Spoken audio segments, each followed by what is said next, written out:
Oh, did you want something? Yeah? Is it with you? Top half?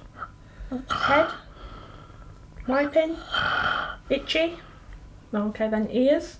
Russ had a stroke in 2005, which has left him unable to control any of his muscles except for his eyes.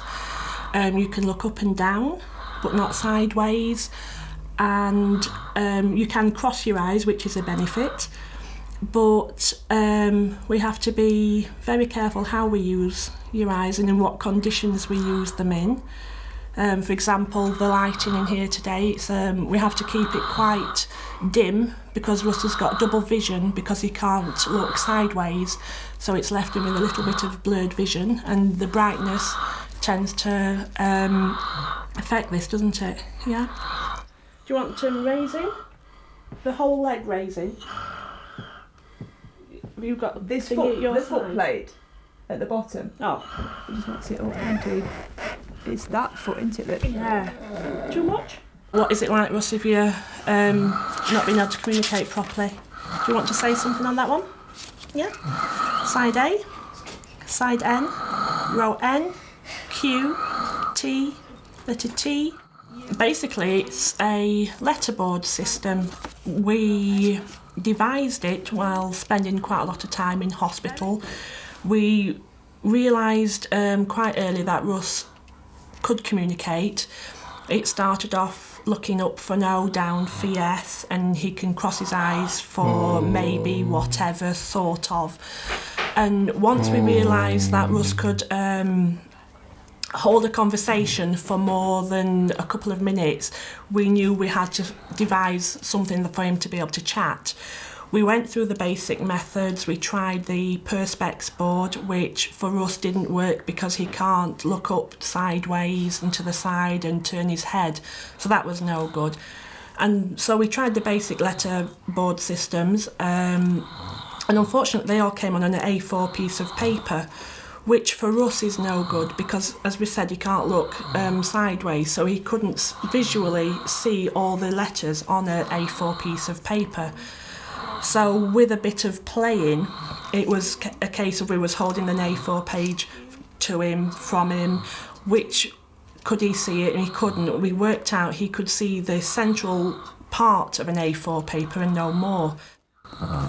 Did you notice then Russ crossed his eyes? That was, after he'd said with, he crossed his eyes at me, which meant expand the letter a bit more, the word, so we've got without. Very frustrating to convey your needs to others without.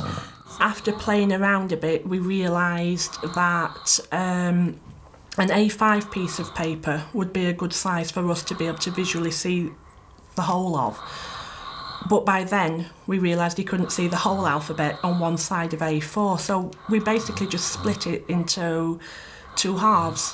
One side was A to M, the other side was N to Z, and we did it in rows because it was easier at the time to just basically get through.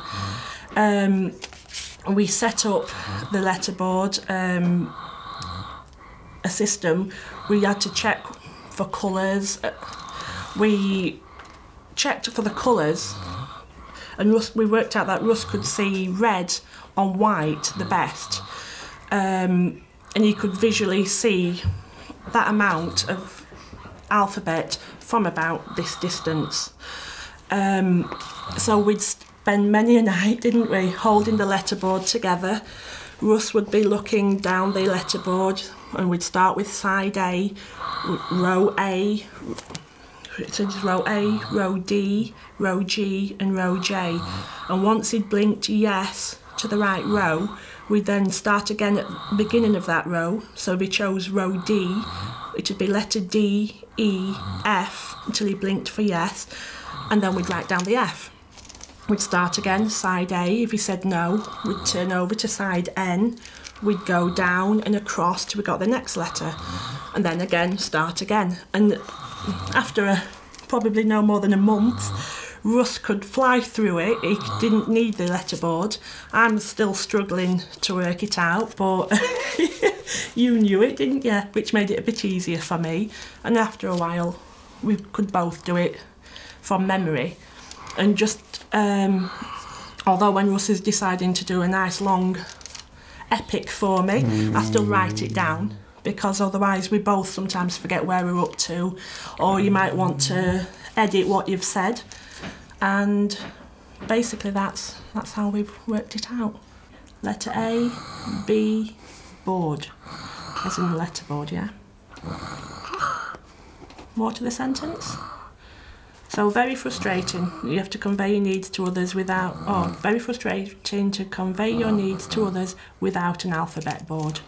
So if Russ hasn't got his letterboard with him, or somebody doesn't know how to use that, then basically he can't communicate, especially if they don't know his up and down for yes and no, so he can at least get the basics out.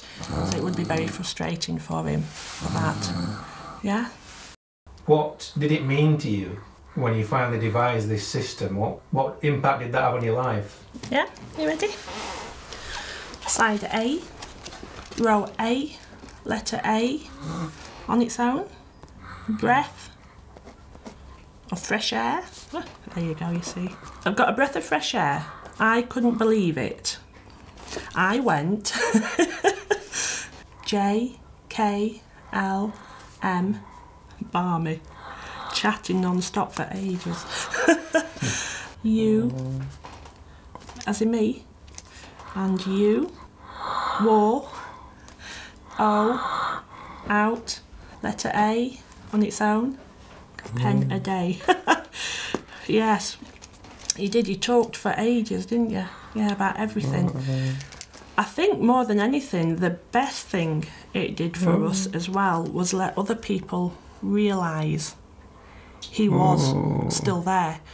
You could say yes, you could say no, and they looked at you totally differently from just being a blob in a bed. You had a right, didn't you? You had a say in what was going off, and you used it.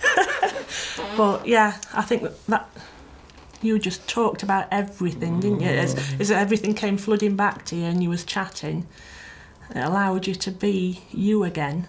But for my side of it, I was just so thrilled that they could see Russ for who and what he was, a person. I shut up, you.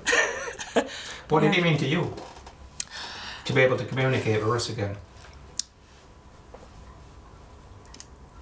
An intimacy again. He wasn't just somebody I was having to just look after and deal with. I could chat to him, I could tell him about Izzy. She was only 10-week-old at the time, so I could come back with messages and chat to you, and we could organise a future, you know, we could plan.